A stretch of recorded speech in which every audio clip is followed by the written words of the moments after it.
What is the point of life? Inspiring. Meskipun bencana telah usai, namun perjuangan baru dimulai. Jenazah saat ini tiba di dalam hening. Setelah dilakukan oleh kelompok penduduk yang bergerak memberikan kekuatan dan bantuan bagi warga yang terdampak tidak terkecuali kepada anak-anak.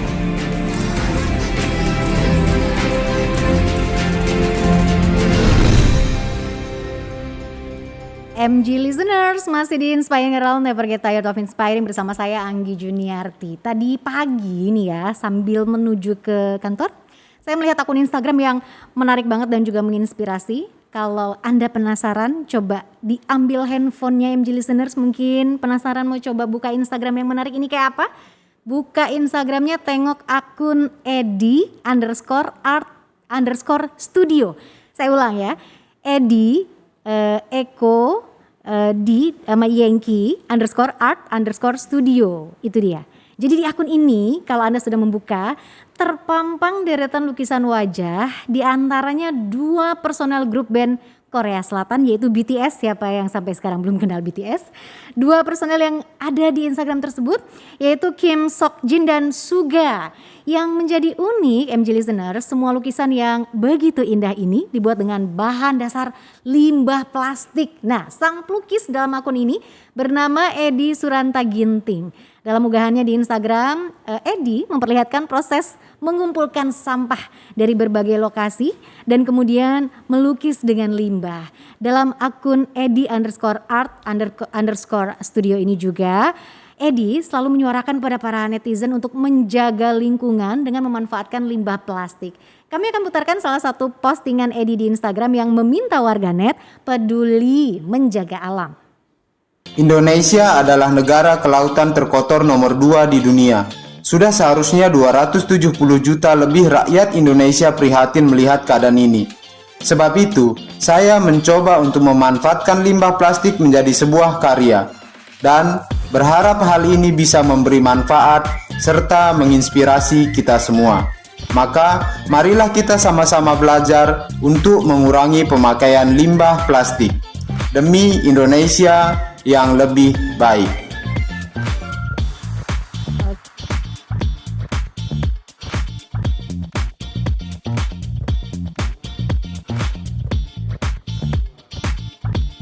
Oke, kalau Anda MG listeners melihat tadi ya postingan dari edi_art_studio itu menarik banget, hashtagnya sama-sama belajar, karena sampai sekarang kita juga sama-sama mengurangi sampah di lingkungan paling kecil lah, dari rumah, kantor dan sebagainya, dari hal-hal terkecil.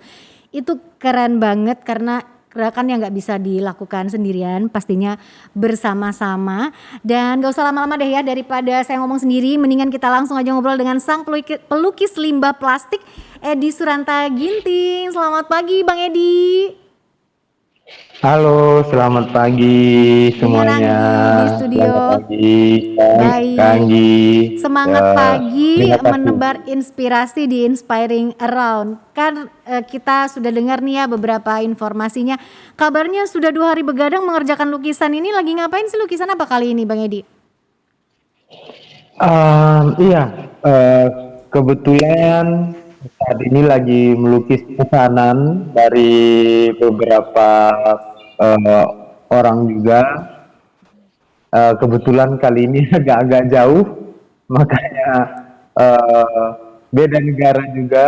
Wow. Dan kebetulan untuk hadiah ulang tahun seseorang yang spesial untuk dia, sepertinya seperti itu, makanya harus agak dilemburkan. Sampai begadang 2 malam. Buat kemana nih? Diekspor kemana nih lukisan sampah plastiknya? Kebetulan ada yang pesan dari Brunei Darussalam sama Malaysia. Oh, sudah terbang ke Brunei dan juga Malaysia. Tapi sebelum kita bahas yang kekinian, mau flashback sedikit nih tentang yang juga booming ya, 2 personel BTS yang dilukis oleh Bang Edi. Ini gimana ceritanya bisa sampai melukis 2 personel BTS ini? Saya harus hati-hati ngomongnya karena kalau enggak nanti ARMY-nya marah-marah. Kim Sok Jin dan Suga. Ini gimana caranya sampai ada lukisan Kim Sok Jin dan Suga BTS Bang Edi? Baik. Terima kasih sebelumnya. Awalnya sih saat saya melukis dengan limbah plastik ini banyak banget yang mengait-ngaitkan lukisan saya dengan BTS. Mm-mm. Ya, sama sekali sebenarnya nggak tahu BTS ini apa gitu. Kenapa kok dikait-kaitkan terus gitu. Mhm. Pernah juga ke banned di TikTok gara-gara menanyakan itu. Jadi saya dianggap merendahkan seseorang begitu. Cuma nanya di komenan orang, Heeh. ya kebetulan di video, Ya. eh, BTS itu apa sih? Kenapa dikait-kaitkan dengan lukisan saya? Heeh. Jadi dianggap sistem kita itu merendahkan seseorang seperti Aha. itu. Aha. Nah, jadi Padahal. eh, akibat banyaknya yang sering mengait-ngaitkan lukisan saya dengan BTS, tiba-tiba ada nih dua orang ARMY BTS Jakarta Aha. yang mesan Kim Seokjin dan Suga Heeh. seperti itu. Itu awal mulanya kenapa saya melukis eh, personil BTS dan Oke. eh, artinya lukisan yang saya buat ini banyak orang yang salah kaprah. Heeh. Ya mungkin mereka mereka berpikir saya melukis personil ini atas dasar kemauan saya sendiri. Ada Aha. yang menyebutkan pingin eh, viral, pingin istilahnya mendompleng lah Iya, nebeng nama besar viral. BTS. Iya seperti itu. Heeh. Nah, makanya akhirnya lama-kelamaan saya pelajari, saya cari tahu tentang BTS seperti Hmm. itu. Oh, ternyata K-pop gitu ya, baru tahu. Ya, itu awalnya sih sebenarnya. Oke, jadi memang ya nggak niat untuk nebeng terkenal, tapi karena memang BTS ya grup yang sangat booming ya di dunia, bukan cuma di Korea. ARMY, buat pendengar yang nggak tahu, ARMY ini fans beratnya BTS gitu ya. Kumpulan fansnya salah satunya ada di studio juga, yang memang begitu mengidolakan BTS dengan inspirasinya grup musik muda. Anda, Bang Edi, yang tadinya nggak tahu kemudian jadi tahu begitu ya tentang BTS ini. Tapi oke lah, cerita soal Ya, BTS benar. mungkin membuat Bang Edi jadi kemudian terkenal, tiba-tiba terkenal, lebih terkenal dari sebelumnya begitu ya. Tapi sebenarnya apa sih yang bikin Bang Edi tuh mulai membuat lukisan dari limbah plastik? Pasti ada titik awalnya, Baik, itu awalnya gimana? baik. Saya mungkin sampaikan ke seluruh pendengar, kegiatan saya memang ada di ruang lingkup soal lingkungan hidup, ya terutama dalam hal pengolahan limbah sampah sejak 21 tahun yang lalu. Wow. Jadi selain daripada soal lingkungan hidup, termasuk juga ke dalam edukasi anak-anak pelosok ataupun anak-anak pedalaman, organic farming dan home industry. Di mana home industry itu juga kita buat dari segala jenis sampah terkecuali sampah medis. Hmm. Ya, artinya bagaimana cara kita bisa meningkatkan taraf ekonomi kerakyatan di satu desa, seperti itulah tujuannya. Jadi memang hari-hari saya berkutat dengan sampah. Jadi sebelum membuat lukisan dari limbah plastik, justru kita membuat rumah dari sampah sebagai wadah belajar dan berkreasi, ya termasuk popok, pembalut, segala sampah lah kita buat seperti itu. Nah, hanya saja kalau yang namanya rumah kan agak lama nih untuk bisa mengkampanyekan soal sampah. Agak lama baru bisa menyelesaikan satu rumah. Nah, saya coba berinovasi, apa kira-kira yang bisa semua kalangan suka seperti itu. Nah, makanya akhirnya coba melukis dengan limbah plastik di tahun 2016 sampai saat ini, seperti itu. Oke. Mengolah limbah plastik menjadi lukisan sejak 2016, tapi 21 tahun sudah berkecimpung dalam produksi sampah plastik begitu ya Bang Edi ya. Kalau sekarang nih produksi saat ini di mana Bang Edi? Kalau saya sih untuk saat ini kebetulan lagi di Jakarta nih, karena kemarin ada undangan dari beberapa media itu yang membuat saya di Jakarta.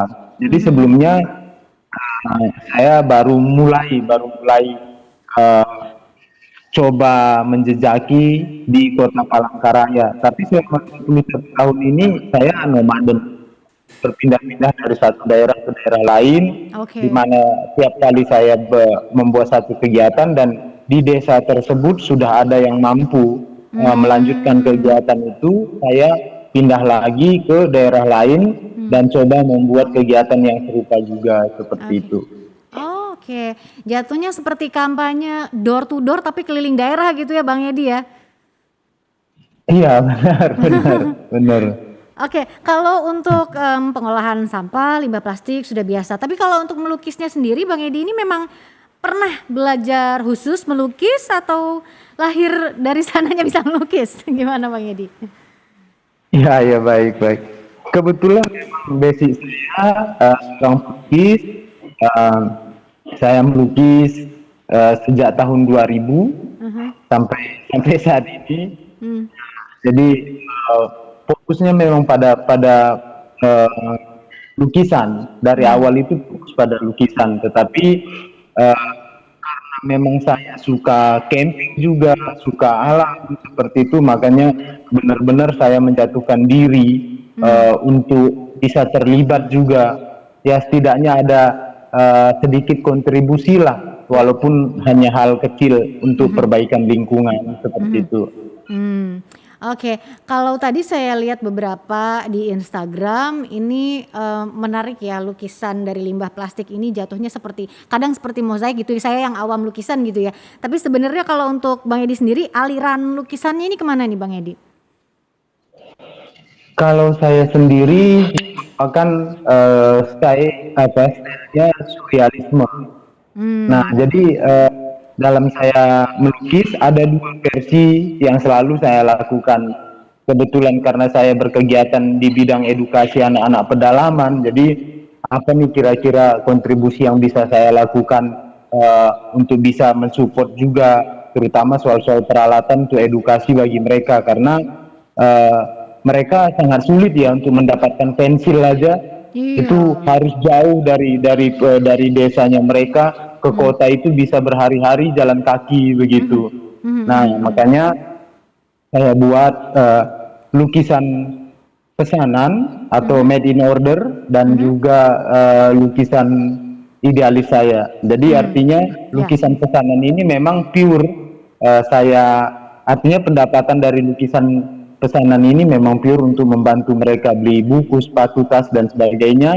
Dan lukisan idealisnya saya sendiri itu yang saya pakai untuk bertahan hidup, baik itu uang tiket, baik untuk hari-harinya saya ketika saya pergi ke daerahnya orang, seperti itu.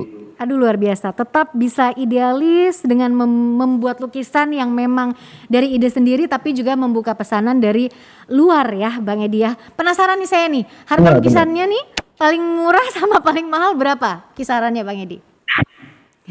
Nah, lukisan idealis dengan lukisan pesanan itu sangat jauh sekali berbeda. Artinya kalau lukisan pesanan dari tahun 2000 sampai sekarang tetap di harga 3 juta satu wajah. Oke, baik. Yang Menarik karena istilahnya itu yang paling murah. Ya. kenapa Bang Edi? Jadi satu wajah itu lukisan yang paling murah, Oke. 3 jutaan tadi. Nah, kalau lukisan idealis itu bervariasi karena kebetulan memang lukisan idealis saya belum pernah ada peminatnya juga di Indonesia. Maaf, saya harus sampaikan itu. Karena sejauh ini lukisan idealis itu teman-teman volunteer asing yang sering membawa ke negara mereka atau membeli langsung kepada saya, seperti itu. Oh oke, jadi justru dari luar negeri yang lebih tertarik membeli lukisan idealisnya Bang Edi ya? Iya, benar. Lebih memang semuanya di sana. Semuanya lukisan itu di sana. Ya, baik mungkin Prancis, Jerman, Alabama sana, Meksiko, seperti itu. Oke, menarik. Jadi pemesanan ada dari Perancis, Jerman dan lain sebagainya. Saya masih penasaran sama penjualan lukisan limbah plastik yang sampai ke Eropa. Nanti ya kita bahas sesaat lagi. Kita jeda dulu Bang Edi. MG listeners jangan kemana-mana, tetap di Inspiring Around, never get tired of inspiring. MG listeners masih bersama saya Anggi Juniarti dalam Inspiring Around, never get tired of inspiring. Dan masih bersama kita Bang Edi Suranta Ginting, seniman lukisan dari limbah plastik. Sebelum saya sapa Bang Edi, silahkan loh Anda yang mau lihat-lihat tengok Instagramnya edi_art_studio, Eko Delta Yankee _Alpha Romeo Tango _studio. Nah, penasaran bisa lihat-lihat di situ berbagai kreasi limbah plastik, ada lukisan dan juga produk lainnya. Tapi saya mau kembali ke Bang Edi yang ternyata lukisan idealis ini lebih banyak peminatnya di Eropa, di Jerman, tadi ya Perancis, Bang Edi bener ya? Iya, benar. Lukisan macam apa, produk macam apa yang mereka suka, tapi justru kita warga sendiri enggak gitu. Apa sih yang mereka suka? Sejauh ini lukisan-lukisan yang beraliran surrealisme memang agak kurang diminati kali ya di Indonesia atau bagaimana. Saya juga kurang tahu karena sejauh ini begitu saya open order mulai dari awal pandemi kemarin sampai saat ini, semua yang saya kerjakan itu lebih ke arah lukisan wajah dan wajah seperti itu. Tidak ada yang beda. Nah, tapi kalau orang luar sejauh yang saya alami atau yang saya tahu, mereka memberikan satu kebebasan untuk kita berkarya. Artinya ketika mereka memang sudah tahu kalau kita seorang pelukis, maka mereka memberikan kebebasan. Ya, contoh, Edi, saya mau lukisan dari kamu. Ya, mereka hanya ngomongnya seperti itu aja. Artinya dia ingin tahu apa nih yang kita pikirkan, apa idenya kita, dan ending lukisan, hasil lukisannya itu seperti apa. Nah, justru sebenarnya ketika kita dikasih kebebasan, maka lukisan itu akan jauh lebih bagus daripada kita terpaksa melakukan. Oke. Apa yang kemudian dibuat oleh Bang Edi ketika ada klien dari mancanegara, coba saya pengen lukisan kamu, apa Pak? Kemudian Bang Edi terpikirkan apa? Ya, kalau untuk itu apa saja yang kita pikirkan pada saat itu yang dalam konteks positif ya, artinya sesuatu yang bisa memberi inspirasi juga, dan kita juga harus sangat berhati-hati juga untuk membuat lukisan tersebut, jangan sampai artinya tidak sesuai dengan selera mereka seperti itu. Contohnya? Apalagi ini harus ke luar negeri kan, jadi kita juga harus berpikir tentang image-nya kita di mata orang banyak di sana seperti itu. Makanya benar-benar harus kita garap baik dan seperfect mungkin seperti itu. Akhirnya apa yang Bang Edi lukis contohnya?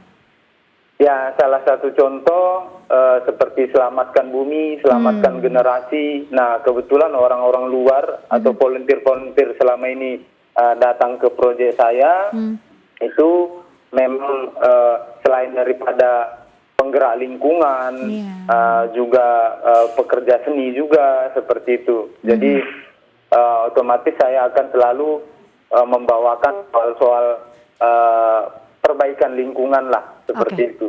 Kampanye peduli lingkungan. Baik, kalau bicara soal kampanye peduli lingkungan, tadi di awal juga saya dengar kampanyenya Bang Edi. Nomor 2, Indonesia terkotor di dunia. Prihatin, bener deh prihatin. Apalagi Bang Edi sampai harus puluhan tahun, 21 tahun lebih ya berkecimpung dalam masalah pengolahan sampah ini. Iya, benar-benar. Jadi negara kita dinobatkan sebagai negara kelautan terkotor nomor 2 di dunia. Nah, itu artinya sudah sangat mengkhawatirkan ya. Masalah sampah di Indonesia itu nggak bisa lagi kita anggap sepele. Betul. Karena tinggal nunggu waktunya saja sebenarnya. Apabila kita tidak mau mengelola sampahnya kita, maka ya pastinya kita akan kena dampaknya sendiri. Ya, di seluruh Indonesia. Sangat butuhlah edukasi soal bagaimana kita bisa mengolah limbah sampahnya masing-masing seperti itu. Oke. Nah, mungkin seperti saya pribadi, masa-masa kecil dulu hanya pernah mendengar himbauan dari guru, orang tua, dan masyarakat yang ada di sekitar kita seperti itu. Buanglah sampah pada tempatnya. Betul. Dari tempatnya pasti ngumpulnya di TPA. Lalu di TPA siapa yang mau mengurus? Iya. Nah, itu persepsi yang begitu sudah harus kita ubah. Saat ini kita harus benar-benar memang memulai dari diri kita sendiri, dari rumah pribadi, untuk mulai memilah Ya. dan juga mampu misalnya coba berpikir untuk bagaimana mengolah sampahnya, sampah kita pribadi seperti itu. Ya. Tapi sebenarnya di sini sangat dibutuhkan sinergi, bersinergi. Kita semua bersinergi antara masyarakat dan pemerintah. Ya. Seharusnya ya di tiap-tiap daerah atau di tiap-tiap desa itu sudah harus ada yang namanya wadah pengolahan limbah sampah, baik organik ataupun anorganik. Sama seperti yang dilakukan negara-negara luar seperti itu. Oke, memang tidak bisa sendiri, apalagi kegiatan memilih, memilah, mengolah sampah dari rumah juga sepertinya belum biasa, benar begitu Bang? Belum, Ya, kita semua belum paham betul untuk setiap hari begitu kita lakukan. Ya, butuh kebiasaan yang bisa membuat hal tersebut menjadi habit ya di tiap-tiap diri kita masing-masing seperti itu. Karena kita sudah terbiasa, orang Indonesia sudah terbiasa membuang sampah itu sembarangan. Jadi kebiasaan buruk itu turun temurun akan terus dilakukan. Makanya kebiasaan buruk itu sudah harus bisa diubah walaupun memang sangat sulit. Makanya rata-rata kalau orang luar masuk ke negara kita itu yang pertama sekali mereka sebutkan, Eddie, why Indonesia so dirty?